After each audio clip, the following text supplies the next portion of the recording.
नमस्कार, आप देख रहे हैं न्यूज इंडिया। आपके साथ में हूं वंदना स्टोरी। खबरों की शुरुआत करेंगे। नोएडा इंजीनियर की मौत के मामले में एक्शन तेज हो गया है। पुलिस ने बिल्डर अभय सिंह को गिरफ्तार किया है और आज कोर्ट में बिल्डर की फिर से पेशी होगी।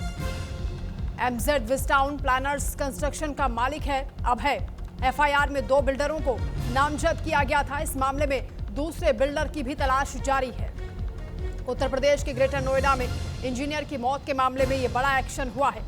इस मामले में नामजद बिल्डर अभय कुमार को गिरफ्तार कर लिया गया है और गिरफ्तार आरोपी एमजेड विस्टाउन का मालिक है। नॉलेज पार्क थाना पुलिस ने गिरफ्तारी की है। लोटस ग्रीन पर भी मुकदमा दर्ज हुआ था। इसके अलावा सॉफ्टवेयर इंजीनियर की मौत के मामले की जांच के लिए गठित की गई 3 सदस्यीय एसआईटी ने भी मंगलवार से अपनी जांच शुरू कर दी है। एसआईटी की टीम ने नोएडा सेक्टर 6 में घटना के बारे में बताया है। तो नोएडा में हुए इस हादसे को लेकर लगातार बड़े अपडेट सामने आ रहे हैं, साथ ही बड़े एक्शन भी अब लिए जा रहे हैं। पहले मामले की तफ्तीश करने के लिए एसआईटी का गठन हुआ, वहीं नोएडा अथॉरिटी के सीईओ एम लोकेश को भी हटा दिया गया। इसके अलावा बिल्डर अभय कुमार को भी गिरफ्तार कर लिया गया है, जिसे कोर्ट में आज पेश किया जाएगा। इसके साथ ही कस्टडी भी मांगी जाएगी, उसके बाद पूछताछ होगी। कई अहम सवाल इस पूरे मामले में उठ रहे हैं। उत्तर प्रदेश के ग्रेटर नोएडा का मामला है। इंजीनियर की मौत के मामले में बड़ी कार्रवाई हुई है। नामजद बिल्डर अभय कुमार को अरेस्ट किया गया है। गिरफ्तार आरोपी एमजेड विस्टाउन का मालिक है। नॉलेज पार्क थाना पुलिस ने उसकी गिरफ्तारी की है। इसके अलावा लोटस ग्रीन पर भी मुकदमा दर्ज हुआ था। सॉफ्टवेयर इंजीनियर की मौत के मामले की जांच के लिए 3 सदस्यीय एसआईटी भी गठित हुई है मुख्यमंत्री के आदेश के बाद, और अब इस पूरे मामले की एसआईटी ने जांच भी शुरू कर दी है। साथ ही नोएडा अथॉरिटी के सीईओ एम लोकेश को भी हटाया गया।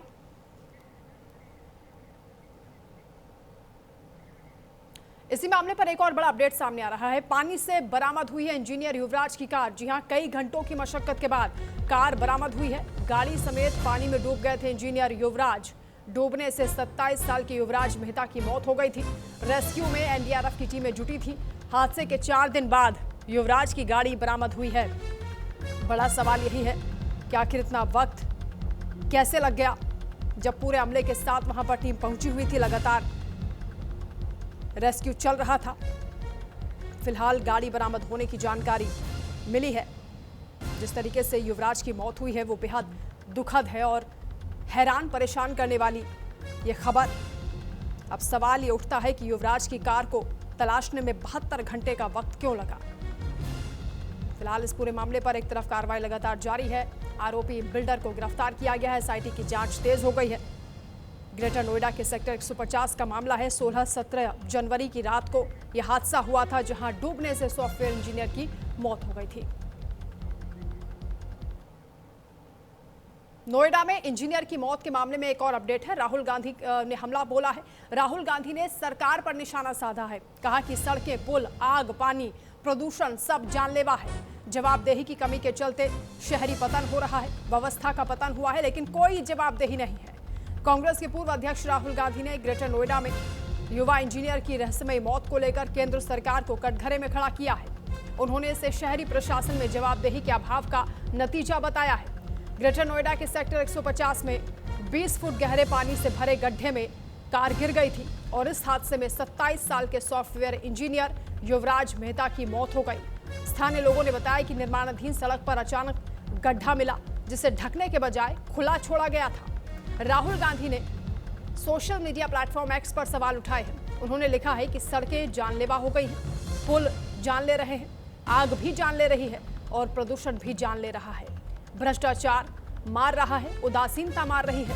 साफ तौर से उन्होंने यह भी कहा कि भारत का शहरी पतन धन, तकनीक या समाधान की कमी से नहीं, बल्कि जवाबदेही के भुलावे से हो रहा है। ये पहला मामला नहीं है। दिल्ली एनसीआर में टूटते पुल, गड्ढे, जलभराव आम बात हो गई है। बिजनौर में पुल धंसने से 10 बच्चों की मौत हुई। लखनऊ में सड़कें टूटी हुई हैं। बरेली में ड्रेनेज सिस्टम चोक हो गया है। हर जगह प्रशासन सोया हुआ है।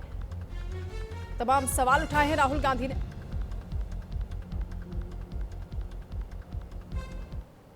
Greed and disrespect towards other living beings is being propagated in India. The heavy breach, the water we are forced to drink, and the crumbling infrastructure around us are the consequences of this greed.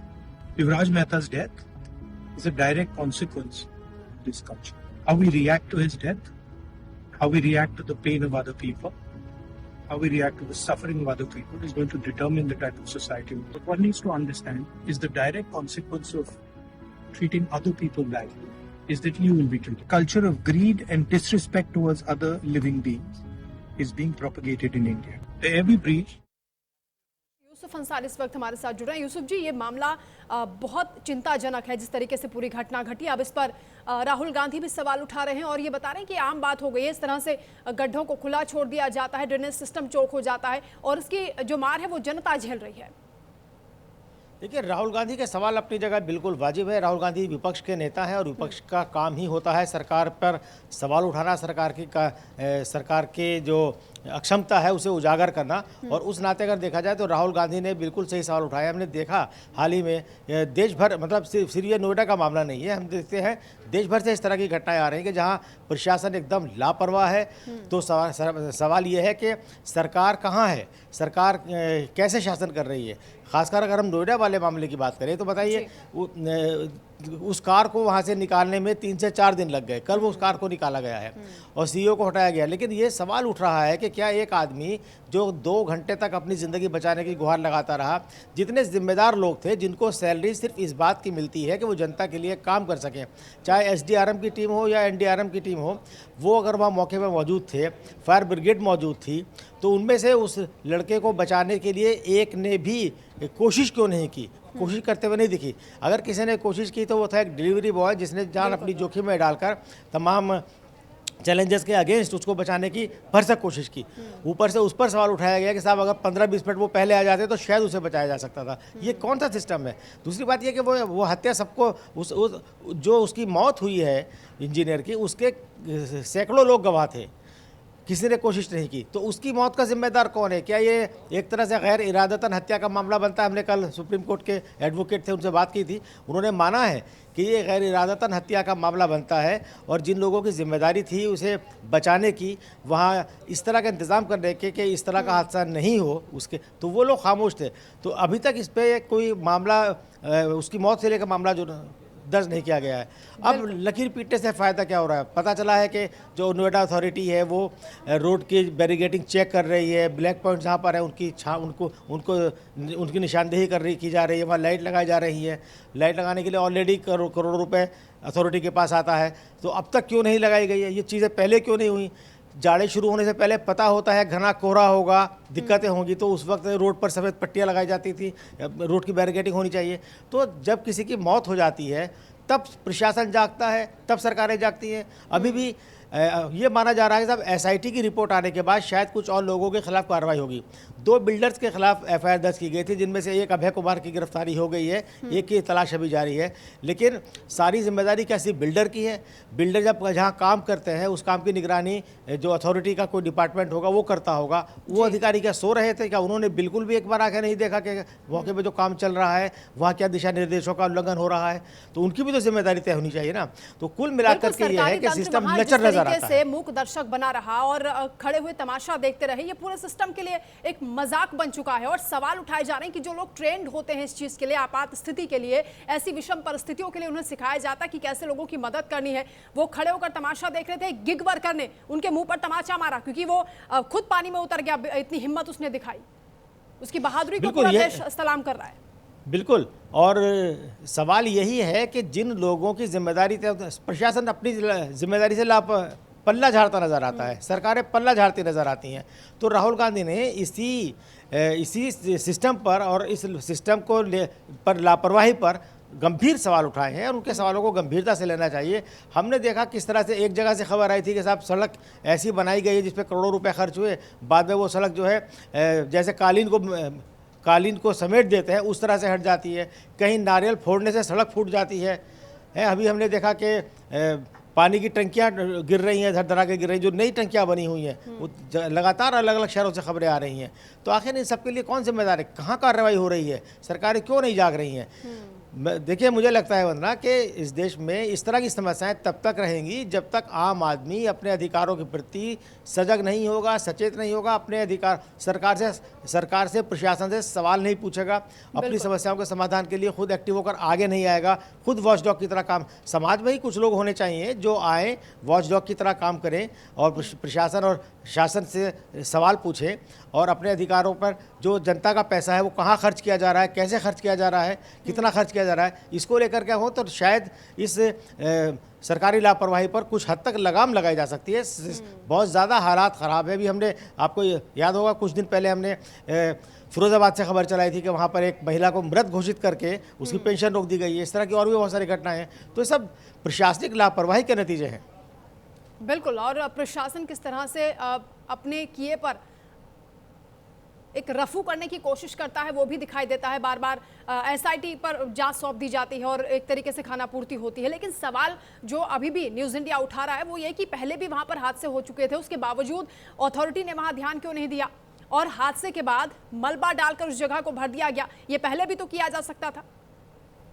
सवाल यही है कि अगर आपने किसी builder को कोई काम दिया है, ठेका होता है, ऑनलाइन जो भी होता है, उसके बाद काम शुरू होता है, तो उस काम की निगरानी के लिए अधिकारी तैनात होते हैं। उनकी जिम्मेदारी होती है कि वो देखें कि जहाँ पर काम हो रहा है वो सरकारी दिशा निर्देशों के हिसाब से हो रहा है कि नहीं हो रहा है, उस पर कोई लापरवाही नहीं होती। नोएडा में आपको याद होगा 2-3 साल पहले एक बिल्डर की 2 बड़ी बनाई बिल्डिंग गिरा दी गई थी।